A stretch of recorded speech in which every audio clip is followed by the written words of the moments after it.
You're listening to the Best Morning Routine Ever podcast, the show that proves no one stumbles upon success ever. With your host, Lou Need. Every Mondays and Thursdays, we deliver cold hard evidence behind the power of a robust morning routine. Get ready to be transformed by the renewal of your mind. Welcome to the Best Morning Routine Ever podcast with your host, Lunid Lewis. Today, I am honored to have Jen Carter from Virginia. Jen is a conscious scientist, a biologist with extensive training and almost a decade of teaching yoga and meditation. She makes meditation, mindfulness, and yoga accessible to all. She brings her own unique background and cross-disciplinary approach to all that she does, and she helps everyone find balance, flow, and awareness, and just look within. She works with Dr. Jess Norris to help organizations with stress management, and she is co-founder of the Humanization Project, and she will tell us all about that. Jen, welcome to the show. Hi, Lunid. It's nice to be here.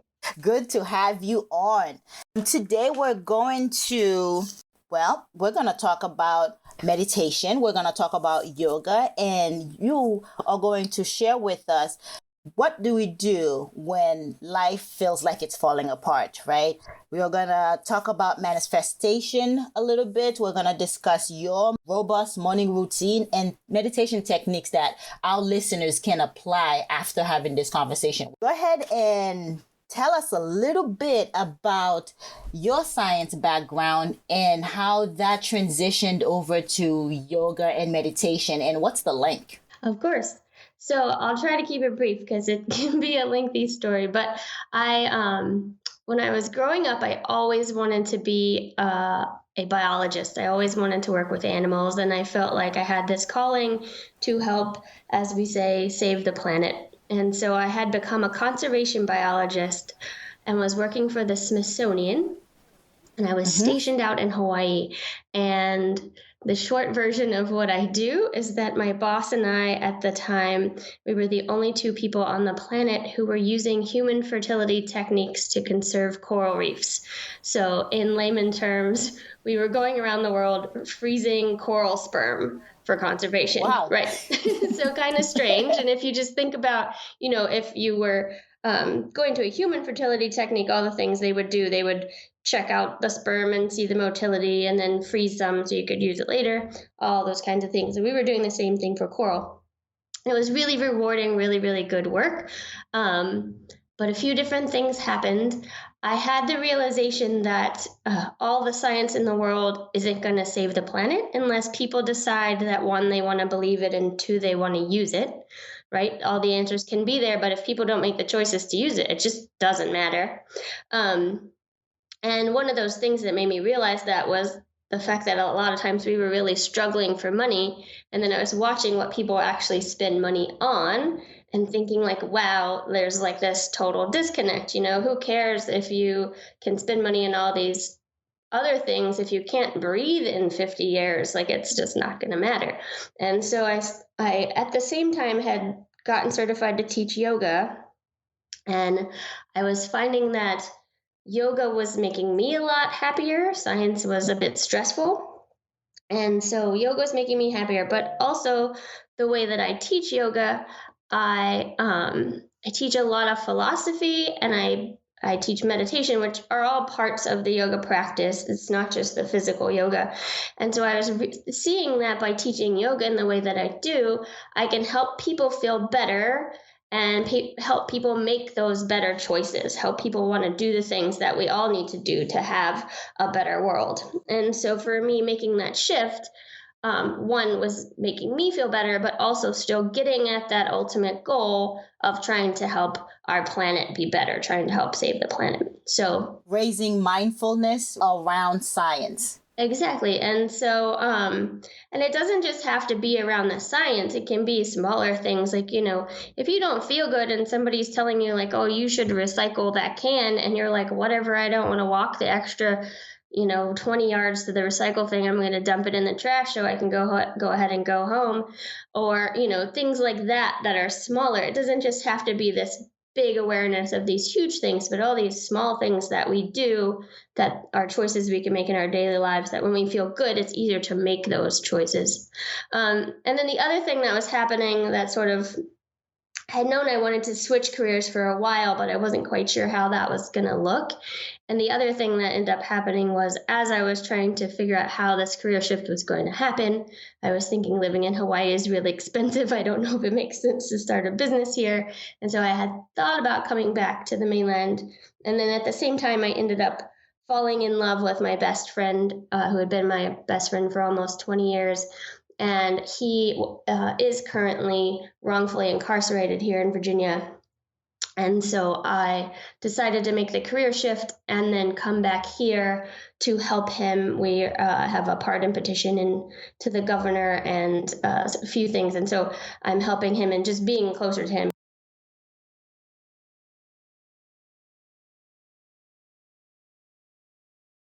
That explains you are truly a servant at heart and a servant leader because you are now working on criminal justice reform.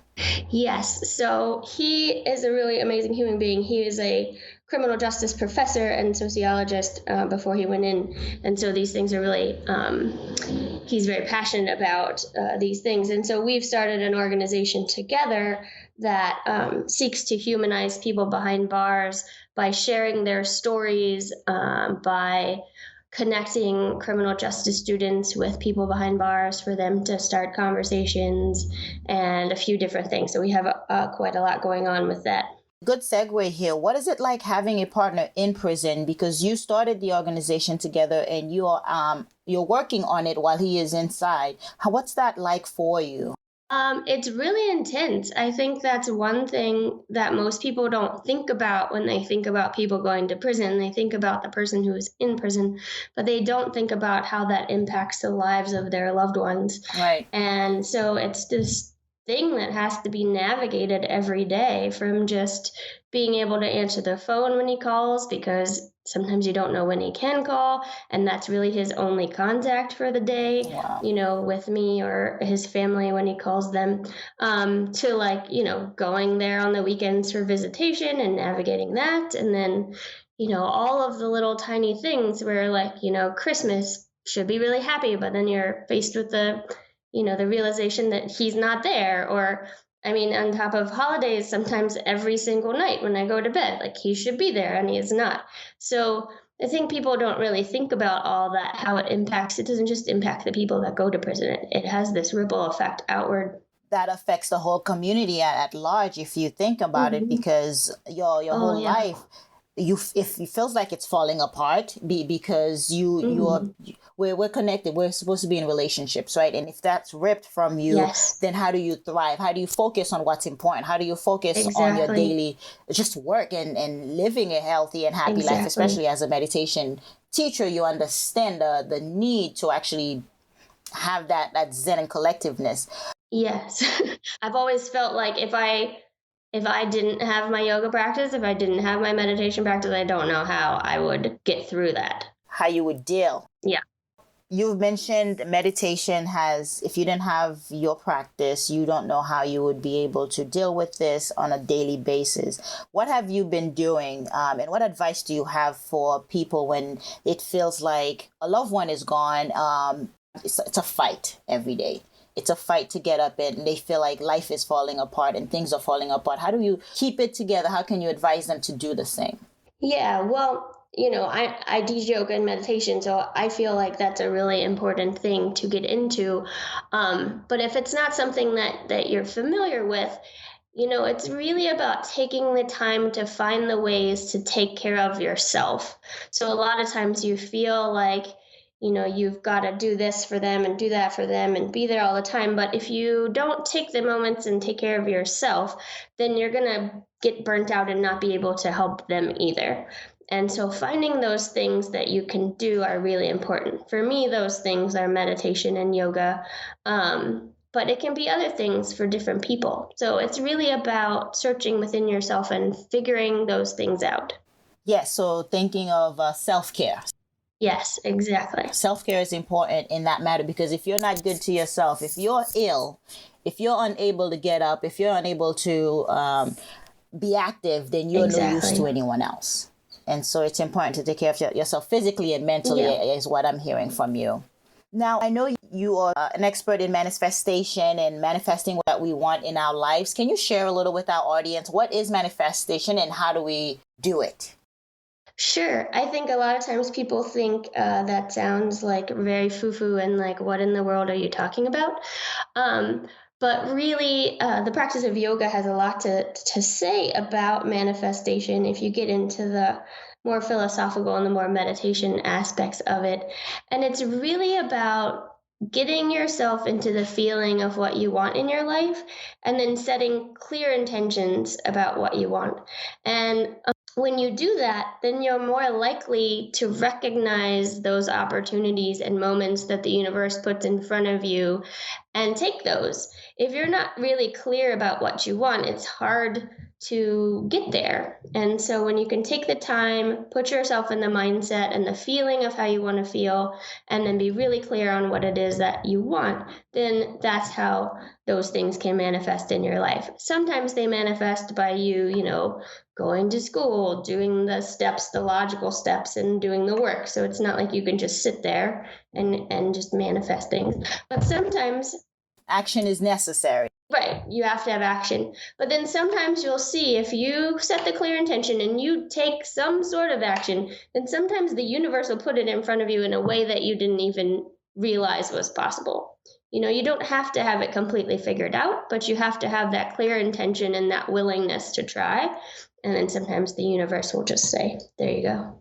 So clear, definitive goals. Knowing precisely what you want and describing it to the minute detail, right? From the color, if it's a car, the color of the car, the smell of the car. Exactly. If we want to get that descriptive. And it could be for any dream, because I know I've done it myself to actually attract certain things into my life, attract the kind of men I want in my life, attract the kind of friends I want in my circle, attract the kind of the business. It's just a mindset of not just wishing and foo-foo, as you mentioned, but actually intently focusing on what the goal is, the desire is. Yeah, and I would offer up getting really clear, but not being so married to it a certain way. So like you kind of have to get clear, but also be easy. Like if you get too set on something, sometimes it's almost like you'll pinch it off, like you pinch off the flow and it won't quite come. So you have to have like sort of an easiness about your intention, if that makes any sense. That's just an aha moment for me. So you pinch the flow. So you are restricting it if you are too rigid. Exactly. Yep. Interesting. Yeah, I never thought about it that way. Mm-hmm. Thank you for sharing. Of course. Okay, so tell us a little bit about your morning routine. As an entrepreneur and all that you've gone through, no one stumbles upon success. Success leaves clues. It leaves a trail. And I strongly believe it starts with a morning routine. So please tell us about your effective morning habits. Sure. There's 3 things that I always do in the morning for my morning routine. The first thing I do when I wake up, honestly, usually is pet my cat because he's usually there and purring. But he has a little bit to do with the first thing I do anyway. So I open up a little journal that I have next to my bed and I write 3 things that I'm grateful for. This is an adaptation of something called the 5-minute journal that you can look up. I don't actually have the journal, but I do my own little version of it. So I write 3 things that I'm grateful for. I write 3 things that would make the day great. And then I write 3 affirmations for the day. And then I usually pet my cat and my dog a little bit because it just makes me feel happy. And I think if you can get into a mindset of feeling good from the beginning of the day, then that'll set the tone for the rest of the day. So I usually kind of talk to them a little bit. And then I stretch a little. I don't do like a rigorous strengthening yoga practice in the morning, but I stretch a little and then I meditate. And I don't meditate for a tremendous amount of time in the morning. Sometimes it's just 7 minutes, sometimes it's about 12 minutes. But I sit and meditate. Different meditation techniques I do. It's not always the same, but I do sit in the morning. And I think that's the most important part of my morning routine, is making sure to take that time to sit. Oh, yeah, absolutely. Just that quiet moment, having that before you let the world in, having a time to Exactly. yourself, giving yourself 5 minutes. Psychologists and doctors have actually proved that the first 8 minutes, what you do in the first 8 minutes actually sets the tone for the rest of the day. Right. And so you petting your pet is actually, you're connecting. It's human connection. You know, we thrive on that. We need that. Yeah. And so I love that you take care of that first thing in the morning. And then the gratitude journal, it is big. Oprah Winfrey does a gratitude journal. She has tons and tons of them on her nightstand. You say 3 things that you are grateful for? Yeah. 3 things, yeah. And I think that's having gratitude is also an aspect of manifesting what you want.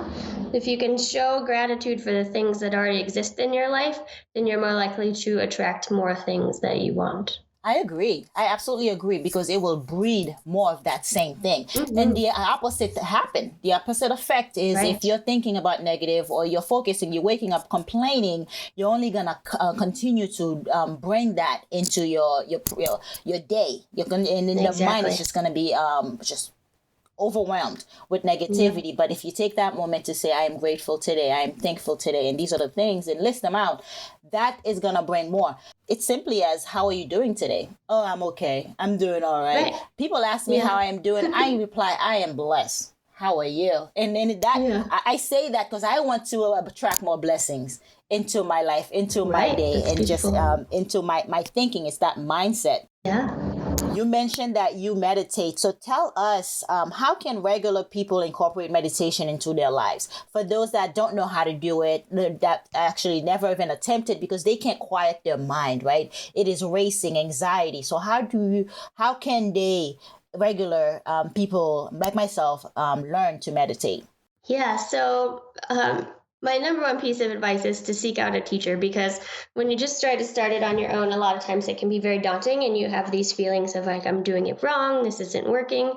And as a meditation teacher, I try to emphasize to people that you're not doing it wrong and it is working, even when it feels like it isn't. I also tell people the goal, even though it seems like the goal is not to make your mind be silent. The goal is to make your mind stop fluxing about. And so there's many different meditation techniques. You don't just have to sit and be quiet. You can have your mind do a meditation technique, which basically becomes a task for your mind to do. And then in doing that task, your mind naturally stops doing the worrying and the thinking and all those other things that you're trying to get it to stop doing. And then once you use a particular technique, then oftentimes you get to that place where you can drop the technique away and then sit in the stillness and the calmness of your mind. So the idea that, you have to just sit and make your mind be quiet, I think is not the right idea as far as meditation goes. But there's many different techniques, and my number one piece of advice as far as that goes is, if you try a technique, if you try a certain way of meditating and it doesn't work for you and you don't enjoy it, there's other things to do and other ways to try. So find a teacher, or, Google different techniques and just try different things. Thank you for sharing that, because I think a lot of people needed to hear that it is working. It's a matter of practicing. It's a matter of doing it day in and day out. That's what the routine is. That's how you build habit. Yes. It is build doing it one day at a time and over again until you get better at it. Yeah. And I absolutely agree with you. The mind does eventually quiet down, because if you imagine, if the average person, right, say I'm 34 years old, it took me 34 years of just chaos and madness and just rancid thoughts in my mind. And I'm gonna think, just by sitting for 10 minutes, one day, all that is going to vanish. It's not realistic. It does take time. It does take giving being patient with yourself as well. Yes, I would offer that up as well as something to keep in mind. Be kind to yourself first and foremost when you start to meditate, because, if you're hard on yourself about it, it's really not going to come. It's like that whole pinching it off thing. If you're so focused on, I have to make my mind be quiet, I have to make my mind be quiet, and you're being sort of mean to yourself about it, it's really not going to happen. So be kind to yourself. And also realize that your mind is an amazing thing, and the fact that it thinks all those thoughts is amazing. And so if you can sort of come to be amazed with it and step back from it and just kind of watch it go, sometimes that alone will help it get quiet, because you kind of just stop getting caught up in the stories of it and step back a little bit and just watch it and say, wow, this is kind of amazing that my mind can do all these things. Yes, absolutely. The vast knowledge that is up there. And it's just, we got to be able to not let it run us, not let it control us, right. But actually that awareness that you teach on a daily basis and you teach organizations is to be that mindfulness. Be aware of your thoughts, be the observer of your thoughts, and therefore you will gain freedom and be liberated in that way. I absolutely agree. What are the 3 simple meditation techniques that our listeners can apply today to start learning how to meditate and how to do yoga to actually quiet their mind and actually gain some peace? Sure. The most simple meditation technique, I think, for most people that's really easily accessible is to follow your breath. And so it's really as simple as that. You can have your eyes closed or you can have them open. You can do open-eyed meditation, but just feel your breath flowing in and out and keep your mind on your breath. And then when your mind starts to wander, bring it back to the breath. Another one of my favorite meditation techniques is to pick a word that conveys an emotion that you would like to feel. And every time you breathe in, just silently say that word to yourself. And every time you breathe out, just let it go. And you can sit for a few minutes like that and get yourself into a state of mind that you want to be in. That one's really useful if you're trying to go into a meeting or something and you've had a yucky day and you want to be feeling different, or you're going to go, see a friend and you want to be feeling different. So you can kind of use that one to shift how you're feeling, which I think can be quite profound. A lot of times we feel like we're at the mercy of our emotions. And really, we can take a moment and pick an emotion, right? Right. The freedom to choose our words, to choose our thoughts. We sometimes forget all about that. And that is a great segue to affirmations. Yeah. The need for positive affirmation, telling ourselves something else, tricking our mind to believing it feels a certain way when it's not actually there yet. It's not quite reality, but we are convincing it. And the magical part is it believes it. Yeah, I mean, fake it till you make it is a thing, and it sounds like a bad thing, but it's not. My mom used to tell me when I was a kid, if I wasn't feeling good, to go outside and smile, and I would always be like, "What are you talking about?" But it's true. Yeah. Just do it. Yeah. But Share with us some of the affirmations. I know my affirmation is always on a daily basis, and I make it a thing to listen to 10-minute of audio affirmation, positive affirmation. Per se, I am blessed. I am talented. I am business savvy. I am beautiful, and I smile. I am a great communicator. Just things I tell myself where I lack, where I have some insecurities, so I can, again, refrain my mind that I am those things. And I will wake up, and I have woken up one day and I was like, I am those things. I have become those things, and it's manifested itself. Yeah. And because I'm not repeating the negative story, I'm putting a positive spin to it. So tell us what are your 3 affirmations that you recite on a daily basis for your routine? Yeah, mine change on a daily basis. It depends on what's going on. I almost always say I am happy. And I love to say things are always working out for me. And I always love to say the universe always has my back. But yeah, mine change almost daily depending on what's going on. Sometimes they're really specific as far as this particular talk is going to go well today or something like that. Yes, absolutely. I did that. I went for a run before this interview, and I was like, it's going to be a great interview. We're going to have a great conversation. We're going to dignify the minds of our listeners. Nice. So positive affirmation. Absolutely. Yeah. where can our listeners connect with you to find out about your training courses and your collaboration with Dr. Jess Norris and teaching organizations? Of course. So it's really, really easy to find me. So my name is Gin, like the drink. So it's Gin. And so all of my website, all my social media, they're all Yoga with Gin. So Yoga with Gin, all written out one word, .com, and Facebook and Instagram and Twitter. So really easy to find. If you're specifically wanting the stress management, you can go to yogawithgin/stress management, and there'll be a link there to pop you over to Dr. Jess and I's online course. And you can always send me an email, gin@yogawithgin.com, if you want to book us for stress management, or if you want to do yoga with me online, I do that, or in person. Absolutely. All right, morning enthusiasts, this is Jen Carter sharing on the power of manifestation, the need to have a gratitude journal in place in the morning to be grateful and thankful for what you already have in your life, because that will only attract more of what you want and desire. Jen also talked about the tips for yoga and meditation, and she reiterated that it is working, even when it doesn't feel like it is. Just be patient with yourself. Morning enthusiast, if you do these 3 things, I will see you at the top of your best morning routine ever. Jen, I want to thank you for joining us today. Thank you for having me. You have a blessed day. I will talk to you soon. All right, sounds good. All right, morning enthusiasts, that's it for today's show. Thank you for tuning in. If you love the Best Morning Routine Ever podcast, we'd love to hear from you. So go ahead and subscribe, rate, and give a review on iTunes or Google Play. While you're at it, tell a friend about the show. Be sure to visit bestmorningroutineever.com and our Facebook group to join the conversation, access the show notes, and discover our fantastic free bonus content. Until next time,